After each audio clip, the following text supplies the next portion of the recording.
Auzubillahiminasyaitonirrajim. Bismillahirrahmanirrahim.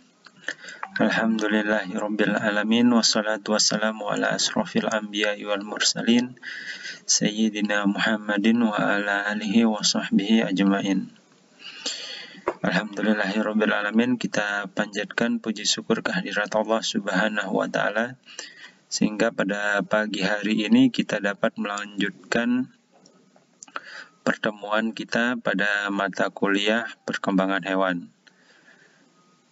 Salawat serta salam kita haturkan pula ke junjungan kita Nabi besar Muhammad Sallallahu Alaihi Wasallam, kepada keluarga dan sahabat beliau. Semoga kita termasuk umat yang mendapat syafaat di hari akhirat kelak. Amin ya Rabbal Alamin. Adik-adik yang insya Allah dirahmati oleh Allah Subhanahu wa Ta'ala, pada pertemuan pagi hari ini kita akan melanjutkan pada pertemuan ketiga mengenai mekanisme reproduksi, yang khususnya membahas mengenai mekanisme reproduksi seksual dan aseksual. Namun sebelum kita membahas lebih jauh mengenai bagaimana mekanisme perkembangan seksual dan aseksual tersebut, kita sedikit kilas balik materi pada pertemuan sebelumnya, di mana pada pertemuan sebelumnya kita membahas mengenai ada beberapa materi, yaitu teori asal mula kehidupan yang terdiri ada 3 teori ya, teori penciptaan, kemudian ada teori abiogenesis dan teori biogenesis. Teori penciptaan ini meyakini bahwa manusia dan makhluk hidup lainnya itu diciptakan oleh Allah Subhanahu wa Ta'ala, Tuhan yang Maha Kuasa. Sementara pada teori abiogenesis ini meyakini bahwa makhluk hidup itu ada secara tiba-tiba. Jadi segala sesuatunya dari ada menjadi tidak ada. Jadi maksud saya dari tidak ada menjadi ada. Sementara teori biogenesis ini menyatakan bahwa makhluk hidup itu berasal dari makhluk hidup sebelumnya. Selanjutnya kita bahas juga mengenai teori perkembangan hewan. Itu ada 4 teori yang kita bahas.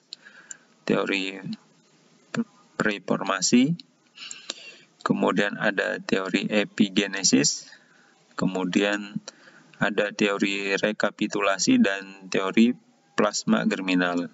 Jadi teori preformasi ini mengungkapkan bahwa pada sel gamet itu, pada sel sperma atau sel ovum itu terdapat miniatur makhluk hidup. Jadi makhluk hidup diyakini bentuknya langsung seperti bentuk makhluk hidup yang sudah dewasa, namun memiliki ukuran yang lebih kecil atau mini dan berkembang terus. Jadi hanya terjadinya perubahan ukuran.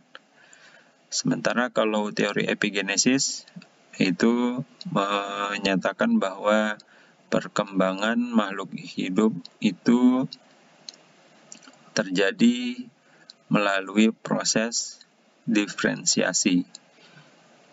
Melalui proses diferensiasi yang terdiri dari proses perkembangan dan pertumbuhan. Sementara teori perkembangan rekapitulasi ini membahas bagaimana bahwa perkembangan makhluk hidup pada tahap-tahap awal atau pada tahap embriologi itu memiliki kesamaan. Dan pada teori perkembangan plasma germinal ini menyebutkan bahwa perkembangan makhluk hidup itu dipengaruhi oleh genetik dari kedua induknya. Kemudian kita bahas juga bahwa perkembangan hewan itu antara pertumbuhan dan antara perkembangannya dan pertumbuhannya itu terjadi secara bersamaan, ya, beriringan. Dimulai dari terjadinya fertilisasi, yaitu pertemuan antara sperma, dan ovum.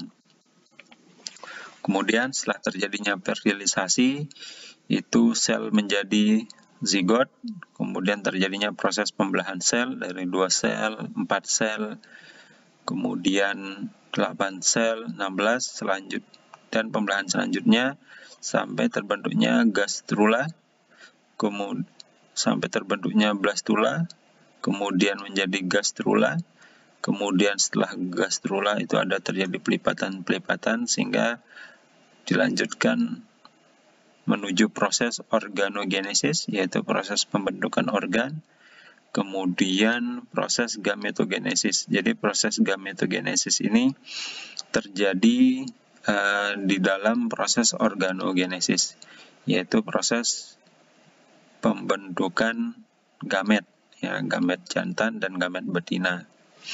Ya, itu kilas balik materinya. Masuk juga perkembangan hewan dibedakan menjadi 2 tahap adik-adik. Ada perkembangan masa embrionik dan perkembangan pasca embrionik. Jadi perkembangan embrionik itu adalah perkembangan dan pertumbuhan pada fase setelah terbentuknya zigot, ya adik-adik ya. Terbentuknya zigot, kemudian pembelahan, kemudian terjadinya blastula, terbentuknya blastula, kemudian dilanjutkan dengan gastrulasi, pelipatan, untuk awal mula terbentuknya proses organogenesis, kemudian setelah menetas, itu masuk pada tahap perkembangan pasca embrionik. Ya, jadi untuk diingat adik-adik bahwa masa embrionik ini masa sebelum sel menetas, ya, menjadi makhluk hidup, setelah ditetaskan. Sementara perkembangan pasca embrionik ini merupakan fase atau kondisi setelah hewan tersebut menetas atau dilahirkan. Ya, jadi cukup jelas. Kita ulangi bahwa perkembangan masa embrionik itu terjadi dari proses terbentuknya zigot, kemudian terjadi pembelahan, terbentuk blastula, gastrula, kemudian organogenesis. Sementara pada fase embrionik itu ada fase pasca embrionik, merupakan fase setelah hewan tersebut menetas atau melahirkan. Ya, insya Allah adik-adik sudah ingat ya. Ya, baik. Kita lanjutkan kepada materi kita hari ini, yaitu mengenai mekanisme perkembangbiakan. Itu ada mekanisme perkembangbiakan seksual dan aseksual. Saya rasa semua adik-adik paham ya. Jadi reproduksi aseksual itu merupakan proses terbentuknya individu baru yang gennya berasal dari satu induk, ya, yang berasal dari satu induk tanpa peleburan sel telur dan sel sperma. Jadi sebagian besar kasusnya itu menggunakan pembelahan secara mitosis. Sementara reproduksi seksual itu adalah terbentuknya individu atau organisme baru melalui peleburan gamet, ya, gamet haploid untuk membentuk zigot, ya, yang diploid. Jadi kalau reproduksi seksual itu terjadinya makhluk hidup diawali dengan bertemunya sel dari organisme jantan dan organisme betina, yaitu kalau pada jantan itu ada sel sperma dan pada organisme betina itu adalah sel telur, di mana sel gamet tersebut sifatnya haploid atau setengah dari jumlah kromosom, kemudian akan bersatu sehingga akan terbentuklah zigot yang diploid.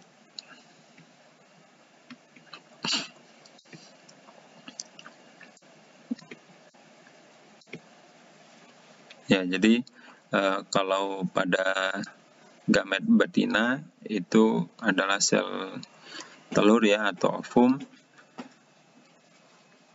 umumnya merupakan sel yang relatif besar adik-adik, relatif besar, lebih besar dari sel sperma atau gamet jantan, dan sifatnya adalah tidak motil. Jadi sifatnya itu tidak bergerak ya.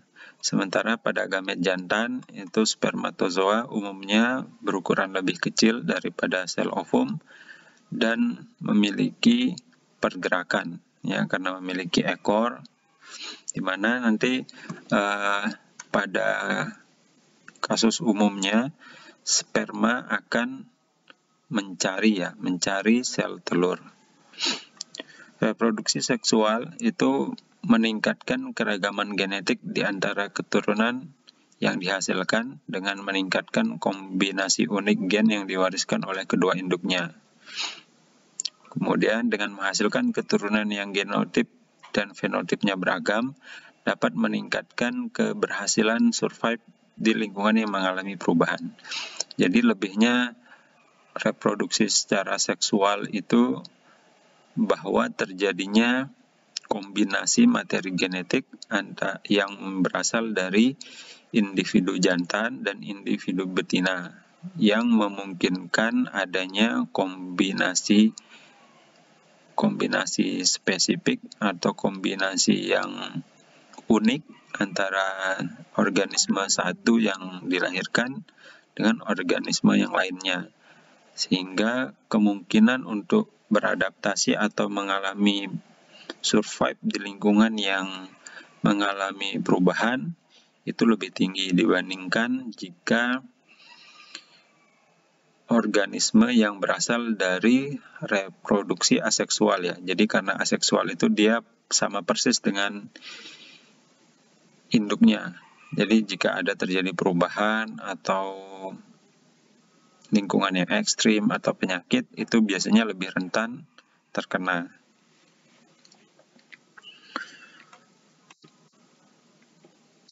Ya, kita masuk ke pembahasan mengenai reproduksi aseksual, adik-adik. Jadi, pada reproduksi aseksual itu mekanismenya beraneka ragam, adik-adik ya. Yang memampukan organisme tersebut menghasilkan keturunan yang identik tepat ya. Identik tepat seperti induknya dan secara cepat. Contohnya reproduksi secara aseksual yaitu pembelahan yaitu pemisahan sebuah induk menjadi dua atau lebih dengan ukuran yang kira-kira sama. Ya, jadi salah satunya cara bereproduksi aseksual itu secara pembelahan atau fission, yang merupakan pemisahan sebuah induk menjadi dua atau lebih dengan ukuran yang kira-kira sama. Contohnya itu pada anemon laut. Ya, jenisnya Anthopleura elegantissima. Ya, jadi dia membelah diri gitu ya, jadi satu menjadi dua begitu. Contohnya ini anemon lautnya. Jadi dia tidak memerlukan gamet jantan gamet betina, jadi membelah saja begitu. Kemudian model perkembangbiakan yang lain itu ada dengan pertunasan atau budding yang melibatkan proses pemisahan individu baru dari individu yang sudah ada. Contohnya pada hewan Cnidaria dan Tunicata ya, Tunicata tertentu, yang dimana ini banyak dari jenis karang dan spon.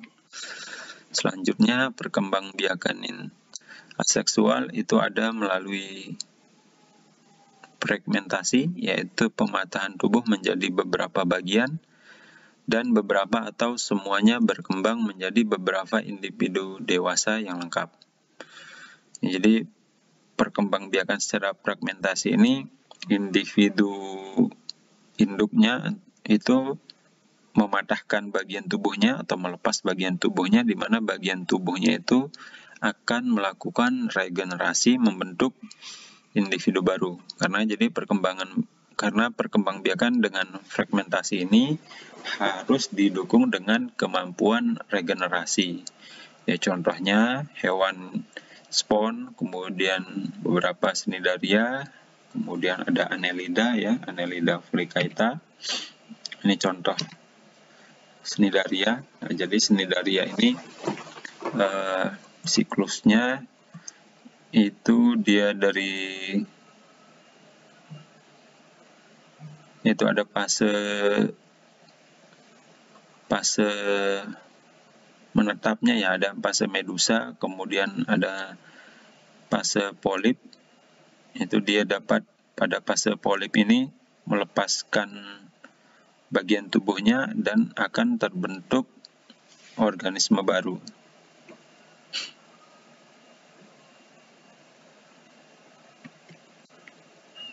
Kemudian kita lanjut ke reproduksi seksual.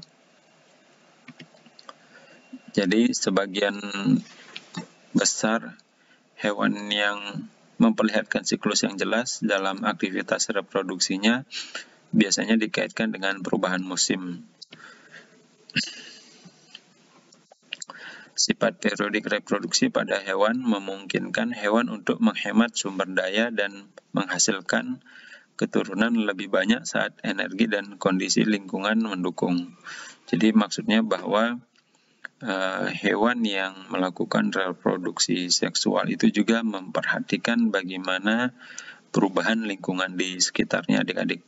Jadi dia biasanya akan melakukan reproduksi secara seksual itu melihat musim ya, musim. Tujuannya apa? Yaitu untuk memastikan bahwa individu baru atau anaknya yang lahir itu akan terpenuhi dari segi keamanan, baik itu keamanan dari predator maupun dari segi keamanan makanannya. Jadi contohnya pada domba betina itu memiliki siklus reproduksi selama 15 hari ya, dan berovulasi pada pertengahan siklus. Jadi siklus ini biasanya terjadi selama musim gugur, adik-adik, dan awal musim dingin. Sehingga nanti anak domba yang akan lahir itu pada akhir musim dingin atau awal musim semi. Ya, jadi anaknya itu akan lahir pada akhir musim dingin atau awal musim semi, di mana pada kondisi saat itu diyakinkan bahwa makanan yang untuk mendukung pertumbuhan dari keturunannya itu tersedia.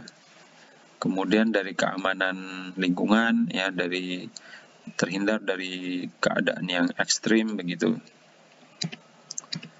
Kemudian hewan secara umumnya itu dapat melakukan reproduksi secara aseksual maupun seksual, atau dapat bergantian dari kedua mekanisme tersebut. Ya, jadi ada beberapa jenis hewan yang memiliki kemampuan melakukan mekanisme pergantian ya, dua mekanisme bergantian baik itu secara aseksual maupun seksual.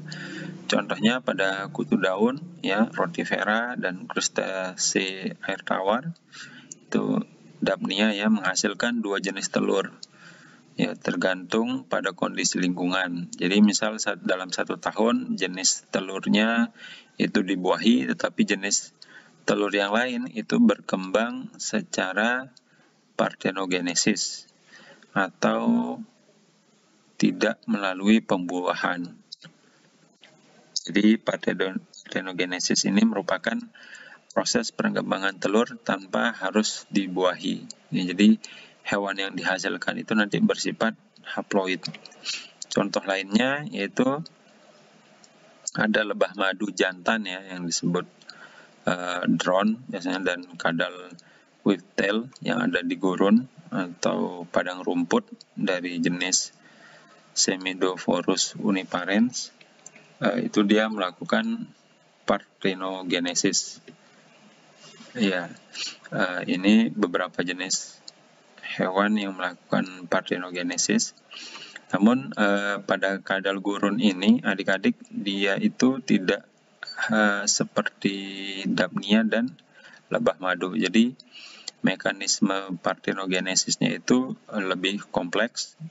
Jadi sel telur yang dihasilkan itu memang tidak dibuahi, namun proses pengeluaran sel telur tersebut harus melalui proses sebagaimana layaknya terjadinya proses seksual pada proses perkembangan reproduksi seksual. Jadi kadal ini jumlah yang betina itu lebih banyak, kemudian nanti ketika akan menghasilkan keturunan, menghasilkan telur, salah satunya itu akan berperan sebagai hewan jantan. Ya, jadi hewan jantan. Jadi ketika ovariumnya itu ukurannya membesar, itu akan terjadi peningkatan hormon estrogen. Kemudian dia akan mengeluarkan telur, namun sebelumnya melakukan aktivitas sebagaimana dilakukannya reproduksi seksual. Padahal kadal ini sama-sama kadal betina. Ya, kemudian setelah telurnya dikeluarkan, itu bergantian dengan temannya yang lain. Jadi setelah telurnya keluar atau dikeluarkan, ovariumnya akan mengecil, ya, ovariumnya akan mengecil, kemudian hormon estrogennya akan menurun dan hormon progesteronnya akan meningkat. Begitu sebaliknya. Kemudian di sini ada perbandingan, jadi bahwa sel haploid dan diploid. Jadi kalau pada yang hewan tidak dibuahi, itu dia bersifat haploid atau memiliki setengah dari jumlah kromosom seharusnya. Misalnya kalau dicontohkan pada manusia, itu jumlah kromosomnya ada yang diploid itu 46, itu sel tubuh. Sebenarnya pada sel gamet itu sifatnya haploid, memiliki setengah dari jumlah kromosom, ya, yaitu 23.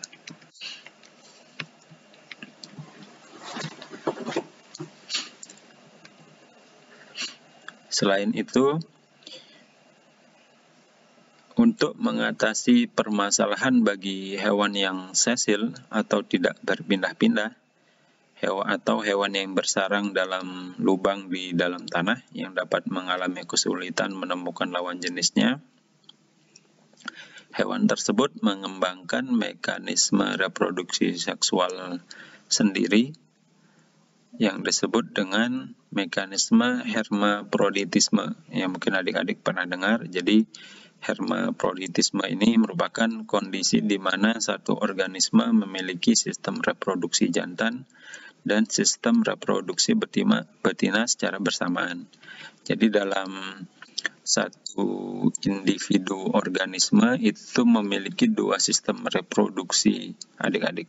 Jadi dia memiliki sistem reproduksi jantan dan sistem reproduksi betina secara bersamaan. Jadi meskipun beberapa hewan hermafrodit dapat membuahi dirinya sendiri, ya, seperti misalnya cacing tanah, yaitu dia dapat membuahi dirinya sendiri. Jadi cacing tanah itu dia dalam melakukan reproduksi harus kawin dengan spesies yang sama atau cacing tanah yang lain. Jadi dia akan modelnya itu akan melakukan pergantian peran. Ya, jadi satu cacing tanah itu akan sebagai individu jantan dan satu cacing tanah yang lainnya itu akan menjadi individu betina. Jadi meskipun ada beberapa hewan yang hermafrodit itu dapat membuahi telur nya sendiri menggunakan sperma yang berasal dari dia juga sendiri begitu. Jadi satu individu menghasilkan telur dan akan dibuahi oleh sel sperma dari individu itu sendiri. Namun sebagian besar ya, sebagian besar di antara hewan-hewan hermaprodit itu harus melakukan perkawinan dengan hewan lain dari spesiesnya yang sama. Contohnya itu ada pada cacing tanah. Selanjutnya, hermaprodit ini ada juga yang disebut dengan hermaprodit sekuensial adik-adik, atau hermaprodit beriringan. Jadi hermaprodit jenis ini menyebabkan organisme tersebut mampu mengubah jenis kelaminnya. Nah, ya. Jadi dia mengubah jenis kelaminnya dari betina ke jantan ataupun sebaliknya. Jadi hermaprodit sekuensial atau hermaprodit beriringan ini dibedakan menjadi dua adik-adik, yaitu hermaprodit protogini, yaitu di mana terjadinya pergantian dari individu betina menjadi individu jantan. Sementara hermaprodit protandri yaitu suatu organisme mengalami pergantian jaringan, pergantian sistem reproduksi dari jantan ke betina. Jadi saya ulangi adik-adik bahwa ada dari jenis hermaprodit itu yang disebut dengan hermaprodit sekuensial atau hermaprodit beriringan. Ya, jadi hermaprodit ini menyebabkan individunya yang memiliki sifat ini mampu mengubah jenis kelaminnya, ya, dari kelamin jantan ke betina dan sebaliknya dari betina ke jantan. Hermaprodit ini dibagi menjadi dua, yaitu hermaprodit protogini, yaitu di mana individunya dapat melakukan pergantian kelamin dari kelamin betina ke kelamin jantan. Sementara hermaprodit protandri itu dapat melakukan pergantian kelamin dari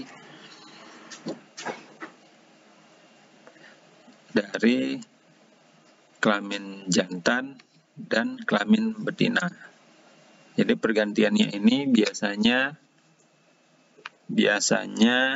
terkait dengan umur dan ukuran organismenya adik-adik. Jadi dia akan terkait dari umur dan organismenya. Jadi tidak serta-merta ketika dia mau mengganti kelamin, dia dapat mengganti kelaminnya. Jadi dia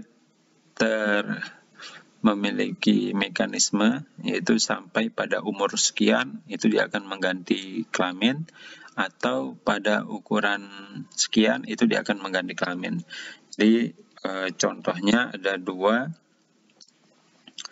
Ini dua-duanya dari, saya ambil contohnya dari ikan, ya, ikan urase kepala biru Karibia, itu dia dapat mengganti kelaminnya itu dari betina ke jantan. Dan satu lagi itu untuk lengkapnya, ini dia protogini, ya, protogini dari betina ke jantan. Sementara yang protandri dari jantan ke betina itu kita ambil contohnya ikan clownfish atau ikan Nemo adik-adik. Ya, jadi pasti adik-adik pernah dengar ikan Nemo, ya. Jadi ikan Nemo ini itu masuk dari jenis ikan yang masuk red list IUCN, ya. Itu daftar hewan dan tumbuhan kalau tidak salah, ya, yang terancam keberadaannya di bumi.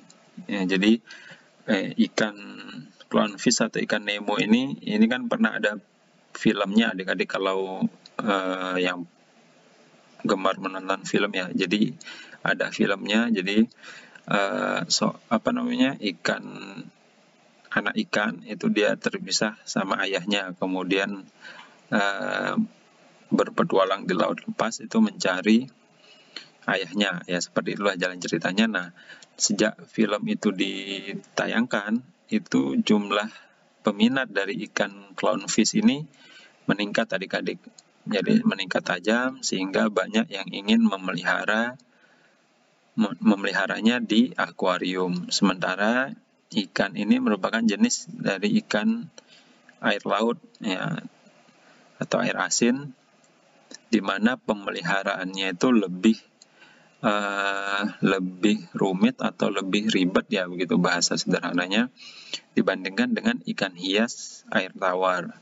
Jadi permintaannya tinggi, kemudian tingkat kematiannya pun tinggi, menyebabkan keberadaan ikan ini di alam itu terancam.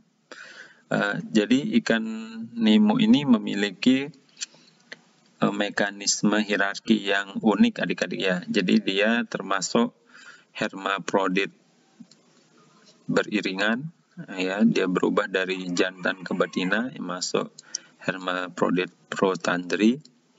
Jadi dalam kehidupannya di laut itu dia bersimbiosis dengan anemon laut ini adik-adik ya, jenis anemon laut yang menghasilkan racun ya, karena tubuhnya yang kecil. Untuk menghindari predator atau pemangsa alaminya, dia biasanya bersembunyi di dalam anemon laut ini. Jadi dengan menggosok-gosokkan tubuhnya pada anemon laut yang memiliki racun ini, maka ketika ada predator yang akan memangsanya, jadi predatornya itu akan keracunan. Nah, itu salah satu pertahanan dirinya. Sementara dia dengan di dalam anemon ini membersihkan parasit-parasit yang ada di anemon. Jadi mereka melakukan simbiosis yang saling menguntungkan. Nah, dalam satu anemon ini itu terdiri dari beberapa ikan Nemo atau ikan clownfish, ikan badut ya. Itu hanya satu betinanya adik-adik ya. Satu betina yang paling dominan di antara yang lainnya. Sementara penghuni yang lainnya atau ikan yang lainnya itu berjenis kelamin jantan. Nah, jadi berbalik dengan ikan urase ini, jadi dia lahirnya betina, kemudian pada ukuran yang tertentu dengan ukuran yang besar begitu dia akan berubah menjadi ikan jantan yang akan melindungi betina lainnya, ikan betina lainnya. Sementara pada ikan clownfish ini dia berbeda adik-adik. Jadi dia lahirnya jantan pada masa setelah menetas begitu dari telur, itu rata-rata jantan semua. Kemudian nanti pada ukuran tertentu dia akan berubah menjadi betina. Dan pada satu koloni anemon ini yang terdiri dari beberapa ikan begitu, misalnya 7 atau 10 ekor ikan, di sana hanya satu betinanya ya, yang lainnya itu jantan. Nah, kemudian pasti bertanya bagaimana mekanisme reproduksinya, di mana ada satu hewan betina, sisanya itu jantan semua. Jadi untuk reproduksinya hewan betina tersebut akan melakukan perkawinan dengan ikan jantan yang paling dominan di antara ikan jantan yang lainnya. Ya, jadi ibaratnya yang betinanya itu ratunya, kemudian nanti dia akan melakukan perkawinan begitu ya. Perkawinan dengan ikan jantan yang paling dominan di antara yang lainnya. Jadi sementara yang lainnya itu tidak akan melakukan proses reproduksi. Begitu adik-adik. Kemudian ketika misalnya betina pada anemon ini meninggal atau mati atau pindah begitu, atau ditangkap oleh manusia, pasti di dalam anemon ini kan akan tidak ada betinanya. Nah, yang akan menjadi betinanya merubah kelaminnya itu adalah jantan yang sebelumnya paling dominan di antara jantan yang lainnya itu akan berubah menjadi hewan atau ikan betina, dan ikan jantan yang dominan di antara yang lainnya itu akan melakukan perkawinan dengan hewan betina tersebut. Ya, paham adik-adik ya. Jadi dia itu seperti ada hierarki begitu. Jadi hewan ikan jantan yang paling dominan itu akan melakukan reproduksi ya, perkawinan dengan ikan betina yang ada di sana, sementara ikan jantan lainnya yang tidak dominan itu akan menjadi anggota di dalam anemon tersebut namun tidak dapat melakukan proses reproduksi begitu seterusnya. Jadi betina yang mati atau pergi itu akan digantikan oleh hewan jantan yang berubah menjadi ikan betina. Ya, begitu sangat besar kuasa Allah Subhanahu wa taala menciptakan berbagai makhluk hidup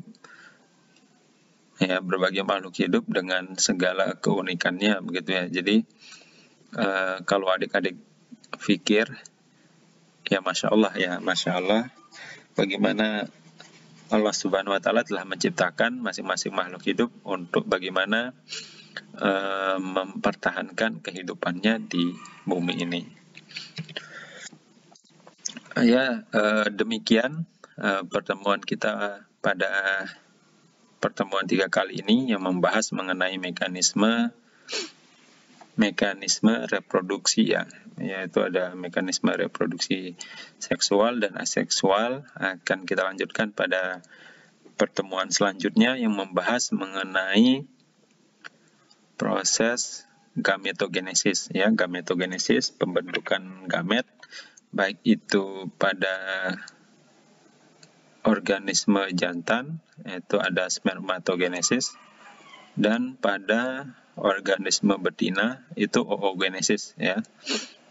Saya tidak lelah-lelahnya untuk memberikan semangat ya, adik-adik tetap semangat, jaga kesehatannya meskipun aktivitas perkuliahan dari rumah, tetap semangat yaitu untuk meningkatkan kapasitas diri ya. Kemudian jangan lupa ingatkan kepada kedua orang tua atau saudara, adik, kakak ya, keluarga terdekat untuk menjaga kesehatan, tetap mematuhi protokol kesehatannya.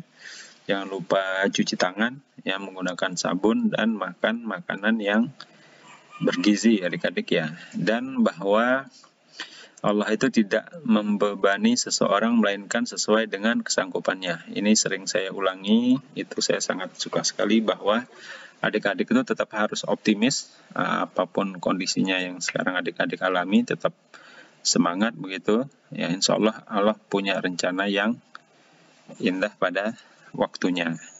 Saya akhiri pertemuan pada pagi hari ini.